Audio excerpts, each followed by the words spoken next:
오늘은 영화 인간 중독, 당시 두 선남선녀 배우의 핫한 배드신으로도 유명했던 영화입니다. 2014년도에 영화가 나왔으니 벌써 9년의 세월이 지났는데요. 그때 영화를 본 느낌과 현재의 느낌을 콜라보하여 리뷰해보도록 하겠습니다. 인간 중독 다시 읽기 김진평 대령 인물 분석. 목차 인덱스? 일지금 사랑하는 사람과 살고 있습니까? 이 결론부터 말하자면 이 영화는 내로남불 세대 엔딩 스토리입니다. 3. 내로남불의 해피엔딩? 작가 D.H. 로렌스. 4. 김진평 대령 밖에 물건을 안으로 들이지 말라. 5. 김진평 대령이라는 캐릭터. 5.1 시크함 그 자체. 5.2 모든 것이 완벽한 군인, 완벽한 환경. 5.3 월남전 트라우마. 5.4 숨길 수 없는 사랑은 배려로 표현되고. 5.5 생사의 경계에서 싹트게 된 사랑의 감정. 에필로그 어설픈 마무리. 사랑은 배려다. 예전에 한국 영화 중에 그런 영화 제목이 있었죠? 일지금 사랑하는 사람과 살고 있습니까? 근데 한때 유행했던 결혼작사 이혼작곡인가? 그 드라마에서도 이 문구를 사용하고 있더군요. 인생도 드라마도 반복과 순환인가 봅니다. 세익스피어였던가요? 결혼에 대해 그런 이야기를 했더랬죠.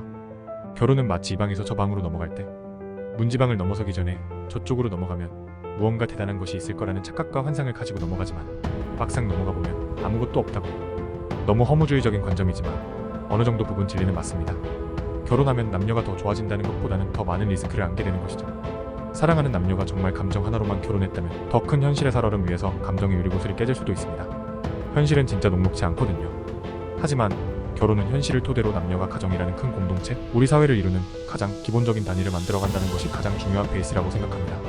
그런데 첫때 나온 한국 영화는 저돌적으로 질문을 던지죠.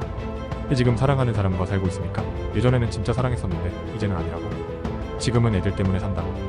지금은 정 때문에 어쩔 수 없이 산다고. 뭐 이런 무수한 변명들과 핑계들을 늘어놓게 됩니다. 그게 오히려 솔직한 답변이기도 합니다. 하지만 중요한 것은 정말 우리가 가정을 세워갈 때 사랑이라는 감정이 있어야만 하는가? 라는 질문을 던지게 됩니다. 물론 있어야 합니다. 하지만 그게 전부는 아니라고 생각합니다. 너무 고민되는 태세를 이야기한 듯합니다.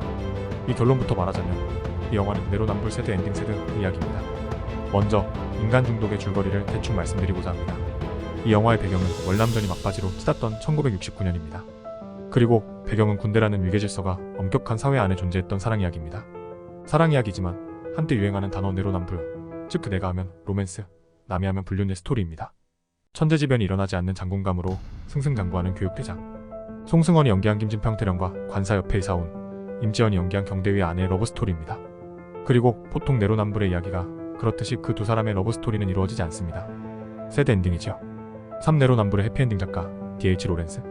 문득 채털리 부인의 사랑, 아들과 연인이란 고전을 썼던 작가 D.H. 로렌스가 생각이 납니다.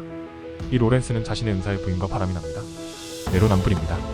물론 로렌스는 이때 아마 싱글이었을 것입니다. 아이들까지 있는 유부녀를 건드립니다. 그리고 파국으로 치닫는 것이 아니라 스승교수의 부인 프리다와 함께 러브스토리를 해피엔딩으로 끌고 갑니다. 이런 경우가 드물지요. 보편적인 시각에서 내로남불이기도 하거니와 남편은 그렇다고 치더라도 아이들까지 버리고 연인을 선택했다는 것에 사회적인 통념과 질서에 비추어 돌맞을 수 있는 케바케입니다. 내쳐진 아이들의 상처가 크지 않을까 그런 생각을 해봅니다. 하지만 D.H. 로렌스는 그런 부자유의 굴레를 굉장히 싫어했던 캐릭터입니다. 그런데 영화 인간 중독에서는 김진평 대령 부부나 경대위 부부에겐 아이가 없는 것이 공통점입니다. 물론 김진평 대령 부부에게서 아이가 먼저 들어서긴 합니다만 아이가 없는 가운데 김진평 대령과 종가은의 분류는 어떻게 진행될 것인가? 결론은 이미 말씀드려서 싱거울 수도 있겠습니다. 영화 인간 중독 리뷰 이어지는 김진평 대령 인물 분석 영상은 고정 댓글이나 링크를 참고해 주시길 바랍니다.